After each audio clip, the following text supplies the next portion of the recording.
On January 1st, 1935, three reputable lawyers from the Harrisburg area joined forces to provide legal services to the capital city and surrounding region. The partnership between Sterling McNees, Gilbert Nurick, and Charles Hollinger began an endeavor that has blossomed into one of the oldest, largest, and most respected law firms in central Pennsylvania. Sterling Glenn McNees was born in 1887 in the small town of Apollo, Pennsylvania. After earning his law degree from the University of Pittsburgh, McNees came to Harrisburg in 1920. He opened his own law office, and by 1931, he was ready to hire his first associate, an up-and-coming young lawyer named Gilbert Nurick. It was much more than a pure partnership. It was more like a father-son relationship. My father's father passed away when my father was in college. I think my grandfather was 56 at the time. And Mr. McNees sort of stepped into that fatherly role in addition to being a true partner with my father. Although it was formal, it wasn't each called the other Mr. instead of by first names, which was kind of unusual, but I think typical for that day. But it really was a wonderful, wonderful relationship, again, well beyond a partnership. My father did look to Mr. McNees as his mentor. They did things together. They had mutual respect for each other. Mr. McNees was interested in boating. My father always considered him to be the captain. I guess my father was the lieutenant or whatever. In 1935, Gilbert Nurick and Sterling McNees teamed up with Charles Hollinger to form McNees, Hollinger, and Nurick, a general practice law firm.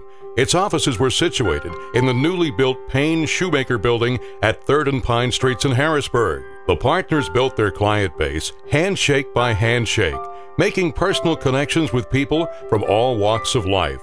Among those early clients was Milton S. Hershey, a powerful local businessman who took a chance on a new firm based on the respect and eagerness shown by its principal. This is Milton Hershey did, and he said, "George, I want to hire a lawyer in Harrisburg, somebody that's close that can give me good legal service in Hershey." And I understand that George Bailey gave Milton Hershey this list of three people, and he picked one of them, and he just got in his car and drove up to the office. And he went into the office, and the receptionist was there, and I said, who are you? And he said, "I'm Milton Hershey, and I'd like to speak to Mr. So-and-so." Half hour went by, and Milton Hershey said, "I'm in a hurry, what you can do." And he went back and apparently came out and said, "Well, he'll be with you in just a few minutes." Well, that was enough for Milton Hershey. He got up and walked out, and went another few blocks and picked one of the three that had been chosen. And he went into the office of Sterling McNees and said to the receptionist, "My name is Milton Hershey. I'd like to speak to Sterling McNees." And she said, "Oh, Mr. Hershey, yes." And she went back to Sterling McNees, who was in a meeting. But that meeting ended, and he got up and walked out and met Milton Hershey. And he ended his meeting and took Milton Hershey into his office, spent as long as Milton Hershey wanted to spend with him, and ended up doing legal work for Hershey and Hershey Interests for years and years and years. Charles Hollinger passed away just 2 years after the partnership was founded.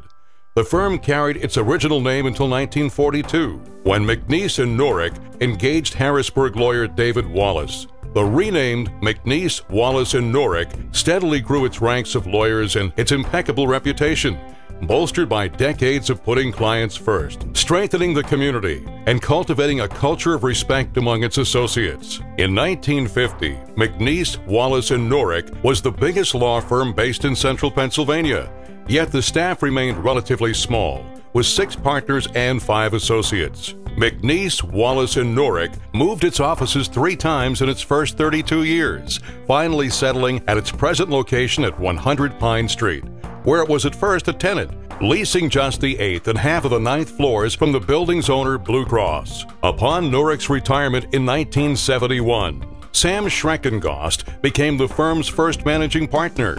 He was instrumental in establishing the firm's formal legal practice departments, a system that benefited the firm's growth in both numbers and areas of legal practice. Such growth was made possible through the significant contributions of the staff, whose dedication and diligence have been critical to the firm's success. The 80s and 90s brought new work to McNees, Wallace, and Nurick in the energy field, in real estate, in the automotive industry, and in the burgeoning areas of technology and intellectual property. These specialties joined the already established practice groups in construction law, utility, business law, and the labor field. There was an evolution taking place in the utility industry that was causing the utility industry to become more regional in terms of the regulatory perspective, the customer base, and those sorts of things. And so the evolution in the practice, the utility group practice, allowed us basically to respect that evolution and take advantage of the changes that were taking place, as I said earlier, to better serve the clients. Armed with a broader scope of services, McNees, Wallace, and Nurick began to grow geographically as well. The firm opened its largest regional office in Columbus, Ohio in 1997. McNees had never been through an expansion like that or an effort like that. We certainly had not been through it, so we learned as we went. And I think some of the things that came out of that experience ultimately helped the firm deal with other office openings in other locations as well. At least I hope so.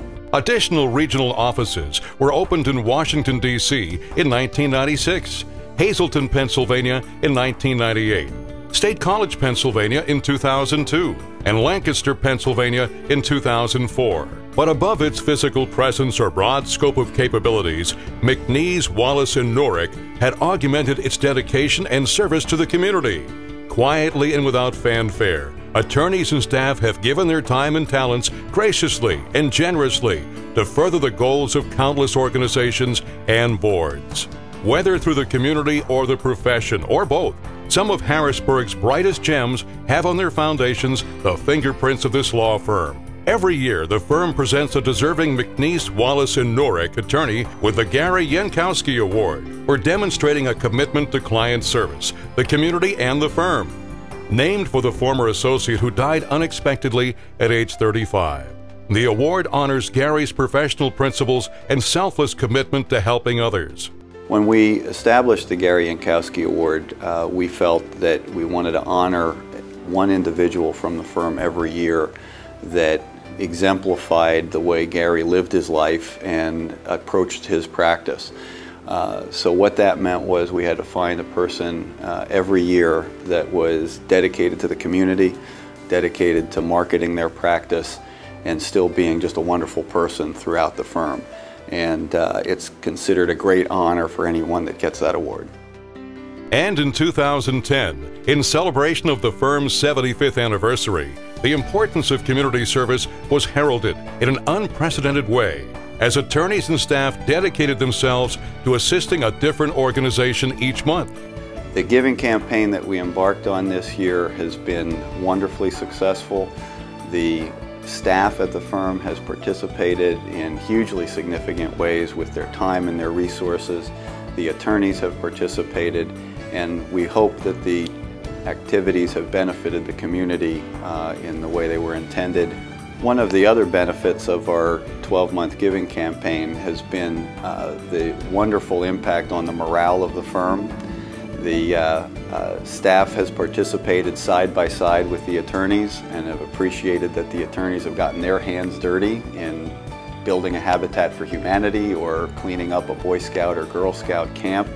So internally, the morale benefit has been terrific. It's uplifted the spirit of the firm and convinced everyone in the firm of the importance of the community to the success of our practice. This far-reaching effort follows the example Sterling McNees and Gilbert Nurick set decades ago as they juggled professional obligations with civic ones, ever mindful that both business and community must be cultivated side by side, as neither thrives without the other. Mr. McNees, my father, represented a lady who didn't have low means, financial means, and in a car accident, personal injury case, and they got a very nice verdict for the lady and were entitled to a very nice fee back in what it would be back in those days. And I remember my father said they looked at one another and said, "Are you thinking what I'm thinking?" They said yes, they didn't charge her. So I think that's been the way this firm has been. It's been a very caring firm throughout the years. The firm's founding fathers bestowed upon their successors the keys to the future with one simple creed, outlined by McNees himself in 1954. And now we come to the cornerstone on which reputation is built. It is conscientious and successful service to the client. Subsequent leaders have worked through decades of change, relying on the principles of integrity and client service that McNees had so carefully crafted. There is a unity of purpose at McNees Wallace Nurick, and that purpose is putting clients first. McNees' dedication to putting clients first is a collaborative effort made possible by the culture of inclusiveness that pervades the McNees offices. Success is measured in collective terms, not singular ones, with attorneys and staff working together for the greater good. In the 75-year history of McNees Wallace Nurick, there have been hundreds of lawyers, thousands of clients, and countless transactions and legal proceedings in courts and agencies. But there has been only one purpose, one agenda, one overriding ideal that has carried this law firm from its infancy as a three-man team in Harrisburg to its present position as an influential, multifaceted firm that stretches well beyond Pennsylvania's borders. That purpose is clients first, and it will carry McNees Wallace Nurick with integrity and conviction through many more anniversaries to come.